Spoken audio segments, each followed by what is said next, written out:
ತಾಲೂಕು ಪಾಳ್ಯ ಹೋಬಳಿ ಬಿರಕನಹಳ್ಳಿ ಗ್ರಾಮದಲ್ಲಿ ಲಕ್ಷ್ಮೀದೇವಿ ಜಾತ್ರಾ ಮಹೋತ್ಸವದ ಪ್ರಯುಕ್ತ ಶಾಸಕರಾದ ಸಿಮೆಂಟ್ ಮಂಜು ಹಾಗೂ ತಾಲೂಕು ಜೆಡಿಎಸ್ ಅಧ್ಯಕ್ಷರಾದ ಕಣದಳ್ಳಿ ಮಂಜೇಗೌಡರು ಜ್ಯೋತಿ ಬೆಳಗುವ ಮೂಲಕ ಉದ್ಘಾಟಿಸಿದ ಕಾರ್ಯಕ್ರಮದಲ್ಲಿ ಶ್ರೀ ವೀರಭದ್ರೇಶ್ವರ ಕೃಪಾ ಪೋಷಿತ ನಾಟಕ ಮಂಡಳಿ ವತಿಯಿಂದ ಕುರುಕ್ಷೇತ್ರ ಧರ್ಮರಾಜ್ಯ ಸ್ಥಾಪನೆ ಎಂಬ ಪೌರಾಣಿಕ ನಾಟಕವನ್ನು ಪ್ರದರ್ಶಿಸಲಾಯಿತು. ನಂತರ ಶಾಸಕರಾದ ಸಿಮೆಂಟ್ ಮಂಜು ಮಾತನಾಡಿ, ಧರ್ಮೋ ರಕ್ಷಿತೆ ರಕ್ಷಿತಃ, ಧರ್ಮವನ್ನು ರಕ್ಷಿಸಿದರೆ ಧರ್ಮವು ನಮ್ಮನ್ನು ರಕ್ಷಿಸುತ್ತದೆ. ಇಂದಿನ ಪೀಳಿಗೆ ಹಲವು ಮಾಧ್ಯಮಗಳು ಬಂದಿರುವುದರಿಂದ ಪೌರಾಣಿಕ ನಾಟಕಗಳು ಕಾಣದಂತೆ ಈ ಸಂದರ್ಭದಲ್ಲಿ ಇಂದಿಗೂ ಗ್ರಾಮೀಣ ಕಲೆಯನ್ನು ಉಳಿಸಿಕೊಂಡು ಬೆಳೆಸಿಕೊಂಡು ಹೋಗುವಂಥದ್ದು ನಮ್ಮ ಕರ್ತವ್ಯವಾಗಿದೆ. ನಾಟಕದ ಒಂದೊಂದು ಸನ್ನಿವೇಶದಲ್ಲೂ ಒಂದೊಂದು ಗೂಢಾರ್ಥಗಳನ್ನು ಹೊಂದಿರುವಂತಹ ವಿಷಯಗಳು ನಮಗೆ ದಾರಿ ದೀಪವಾಗಬೇಕು ಎಂದರು. ಜೆಡಿಎಸ್ ತಾಲೂಕು ಅಧ್ಯಕ್ಷರಾದ ಮಂಜೇಗೌಡರು ಮಾತನಾಡಿ, ರಾಮಾಯಣ ಮಹಾಭಾರತಗಳಂತಹ ಅನೇಕ ಪೌರಾಣಿಕ ನಾಟಕಗಳು ಜನರಿಗೆ ಮಹಾ ಸಂದೇಶಗಳನ್ನು ಕೊಡುವಂತಹ ಮಹಾಕಾವ್ಯವಾಗಿದೆ. ಮನುಷ್ಯ ಧರ್ಮವು ಬಹಳ ಶ್ರೇಷ್ಠವಾಗಿದ್ದು ಯಾರಿಗೂ ಕೆಟ್ಟದ್ದನ್ನು ಬಯಸದೆ ಒಳ್ಳೆಯದನ್ನೇ ಮಾಡೋಣ ಎಂದು ಹೇಳಿದರು.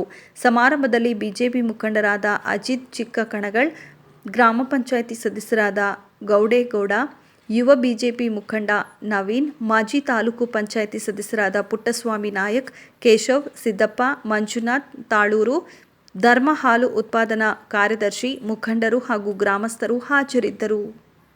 ನಾಟಕವನ್ನ ಪ್ರದರ್ಶನವನ್ನ ಮಾಡ್ತಾ ಇದ್ದೀರಾ.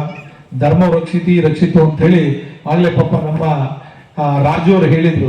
ನಿಜವಾಗ್ಲೂ ಕೂಡ ಇವತ್ತು ಧರ್ಮವನ್ನ ನಾವು ಕಾಯ್ದ್ರೆ ಧರ್ಮ ನಮ್ಮನ್ನ ಕಾಯುತ್ತೆ ಅಂತಕ್ಕಂಥದ್ದು ನಮ್ಮ ಹಿಂದೂ ಧರ್ಮದಲ್ಲಿ ಹೇಳಿರ್ತಕ್ಕಂಥದ್ದು ತಮ್ಮೆಲ್ಲರಿಗೂ ಕೂಡ ಗೊತ್ತಿದೆ. ಇವತ್ತು ನಿಜವಾಗ್ಲೂ ಕೂಡ ಧರ್ಮ ಸಂಸ್ಕೃತಿ ಇದೇನಾದ್ರು ಉಳಿದಿದೆ ಅಂದ್ರೆ ಈ ಭಾಗದ ಹಳ್ಳಿ ಭಾಗದಲ್ಲಿ ಅಂತೇಳಿ ನಾನು ಸಂತೋಷದಿಂದ ಹೇಳ್ತೀನಿ. ಯಾಕೆಂದ್ರೆ ನಮ್ಮ ತಾಯಂದ್ರೆ ದಿನನಿತ್ಯ ಆಯ್ತು ಅಂದ್ರೆ ಬೆಳಗಾದ್ರೆ ಪೂಜೆ ಪುನಸ್ಕಾರಗಳನ್ನ ಮಾಡಿರೋದಕ್ಕೆ ಇವತ್ತು ಮಳೆ ಬೆಳೆ ಎಲ್ಲವೂ ಕೂಡ ಕಾಲಕ್ಕೆ ಆಗ್ತದೆ. ಆದ್ರೂ ಈ ಸತಿ ಸ್ವಲ್ಪ ಮಳೆ ಅಭಾವ ಇದೆ, ಇಲ್ಲ ಅಂತ ನಾನು ಹೇಳ್ತಾ ಇಲ್ಲ.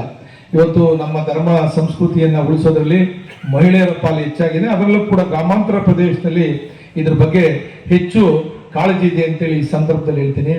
ಹಾಗೇನೆ ಏನು ಬರ್ತವೆ ಕುರುಕ್ಷೇತ್ರದಿಂದ ನಿಮ್ಮ ಮುಂದೆ ನಾಟಕ ಮಾಡ್ತಾರೆ. ಕಾರಣ ಇಷ್ಟೇ, ಭಾರತ ದೇಶದ ಇತಿಹಾಸವನ್ನ ಪಡ್ಕೊಂಡು ಬಂದಂತ ಈ ನಾಟಕಗಳು, ರಾಮಾಯಣ ಇರ್ಬೋದು, ಕುರುಕ್ಷೇತ್ರ ಇರ್ಬೋದು, ಅನೇಕ ಪೌರಾಣಿಕ ನಾಟಕಗಳನ್ನ ನಾವೆಲ್ಲ ನೋಡ್ತಾ ಇರ್ತೀವಿ. ಅದರಲ್ಲಿ ಅನೇಕ ವಿಚಾರಗಳನ್ನ ನಾವೆಲ್ಲ ತಿಳ್ಕೋಬೇಕಾಗುತ್ತೆ. ತಿಳ್ಕೊಂಡು ನಾವು ಕೂಡ ಆ ರೀತಿ ಬದುಕೋದನ್ನ ನಾವು ಕಲಿಬೇಕಾಗುತ್ತೆ. ಯಾರಿಗೇ ಒಬ್ಬರಿಗೆ ಕೆಟ್ಟದನ್ನು ಬಯಸೋದು ನಾವು ಕಲಿಬಾರ್ದು.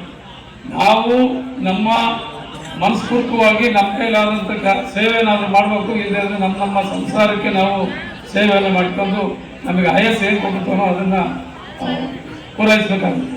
ಅದರಿಂದ ಇವತ್ತು ಈ ಒಂದು ನಾಟಕಕ್ಕೆ ಎಲ್ಲ ನಮ್ಮ ತಾಯಂದಿರಿದ್ದೀರಿ, ಸುತ್ತಮುತ್ತಲಿನ ನಮ್ಮೆಲ್ಲ ಹಿರಿಕರಿದ್ದೀರಿ. ಈ ವೇದಿಕೆ ಮೇಲೆ ಅನೇಕ ಮುಖಂಡರುಗಳಿದ್ದಾರೆ. ಪುರುಷಮ್ಮಣ್ಣ ಮಾತಾಡಲಿಲ್ಲ, ಗೌಡ